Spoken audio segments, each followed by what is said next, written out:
इसके अलावा आजादी मिलने से ठीक पहले भी कुछ पेजेंट मूवमेंट्स देखने को मिलते हैं, जिसमें कम्युनिस्ट पार्टीज का रोल बहुत ज्यादा रहता है। पहला था 1946 में बंगाल में हुआ तिभागा मूवमेंट।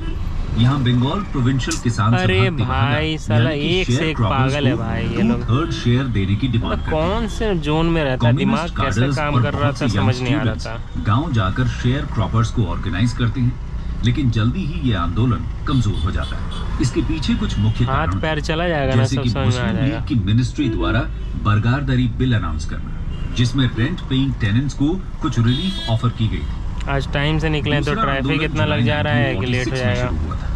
इसे तेलंगाना मूवमेंट बोला जाता है। उस समय ये रीजन हैदराबाद के प्रिंसली स्टेट का पार्ट था। ये मॉडर्न इंडियन हिस्ट्री का सबसे बड़ा पेजेंट गोरिल्ला वॉर था। इसका इफेक्ट 3000 गांव और लगभग 30 लाख लोगों पर हुआ था। यहाँ कम्युनिस्ट के नेतृत्व में पेजेंट्स निजाम की रजाकार फोर्स का बहादुरी से सामना करते हैं और लगभग 2 साल तक अपना संघर्ष जारी रखते हैं। 1948 में इंडियन सिक्योरिटी फोर्सेस द्वारा हैदराबाद के टेकओवर के बाद ये आंदोलन धीरे धीरे खत्म हो जाता है। कंक्लूजन दोस्तों, इस तरह पेजेंट मूवमेंट्स के द्वारा इंडिया के किसानों ने ब्रिटिश अथॉरिटी को लगातार चैलेंज किया था। शुरुआत में भले ही इनके टारगेट्स में सिर्फ इमीडिएट ओप्रेसर्स हों, लेकिन बाद में ये डायरेक्टली ब्रिटिश कॉलोनियल रूल का विरोध करते दिखते हैं। इन्होंने नेशनल मूवमेंट को भी अपनी प्रेजेंस से स्ट्रेंथन किया। किसानों के पार्टिसिपेशन के बिना नेशनल मूवमेंट कभी सफल नहीं हो सकता था। ये बात गांधी जी बहुत अच्छी तरह समझते थे और इसीलिए उन्होंने पेजेंट्स को डायरेक्टली नेशनल मूवमेंट से जोड़ने का काम किया। पेजेंट मूवमेंट्स ने पोस्ट इंडिपेंडेंस एग्रेरियन रिफॉर्म्स का एटमॉस्फेयर भी क्रिएट किया, जैसे कि आजादी के बाद जमींदारी सिस्टम को अबॉलिश कर दिया जाता है और भी बहुत सारे रिफॉर्म्स इंट्रोड्यूस किए जाते हैं, क्या जो कहीं ना कहीं आजादी से पहले पेजेंट मूवमेंट्स की डिमांड रहे थे। The revolt of 1857 part 1। दोस्तों, आज हम बात करने वाले हैं 1857 के रिवोल्ट की, जिसे सिपोई म्यूटिनी, ग्रेट रिबेलियन या फर्स्ट वॉर ऑफ इंडिपेंडेंस जैसे नामों से भी जाना जाता है। इस रिवोल्ट की शुरुआत होती है 10 मई 1857 को मेरठ से और ये धीरे धीरे नॉर्थ में पंजाब से लेकर साउथ में नर्मदा तक और ईस्ट में बिहार से लेकर वेस्ट में राजपूताना रीजन तक को कवर कर लेता है। रिवोल्ट की डिटेल्स में जाने से पहले इसके पीछे के कारण समझना जरूरी हो जाता है, तो आइए पहले उन्हें समझते हैं। Causes of the 1857 revolt.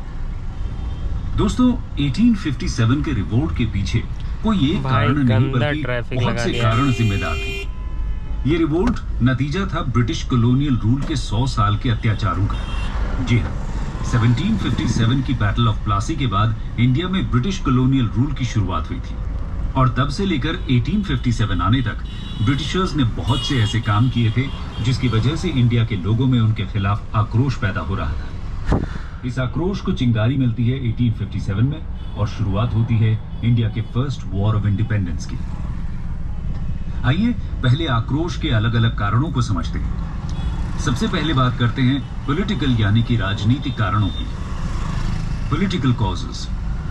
दोस्तों, British East India Company India में अपनी पावर और प्रेस्टीज को बढ़ाने के लिए जो कुछ भी पॉसिबल था कर रही थी। इसके लिए चाहे उसे अपने प्रॉमिसेस को तोड़ना पड़े या फिर ट्रीटीज को डिसऑनर करना पड़े, इसकी वजह से इंडियन रूलर्स को उनकी इंटेंशंस पर डाउट होने लगा था। और जब ब्रिटिशर्स सब्सिडियरी अलायंस और फिर डॉक्ट्रिन ऑफ लैप्स जैसी पॉलिसीज के तहत इंडियन स्टेट्स को एनेक्स करना शुरू कर देते हैं, तब जैसे पानी सर से ऊपर ही चला जाता है। सभी इंडियन रूलर्स के मन में यह डर आ जाता है कि अगला नंबर उनका ही हो सकता है। यही वजह थी कि बहुत से इंडियन रूलर्स 1857 के रिवोल्ट के समय ब्रिटिशर्स के खिलाफ हथियार उठा लेते हैं। अब बात करते हैं 1857 रिवोल्ट के पीछे के इकोनॉमिक कॉजेस। Economic causes. दोस्तों, ब्रिटिश ईस्ट इंडिया कंपनी का मेन मोटिव तो इंडिया में ज्यादा से ज्यादा प्रॉफिट्स अर्न करना ही था। इसके लिए तरीके भले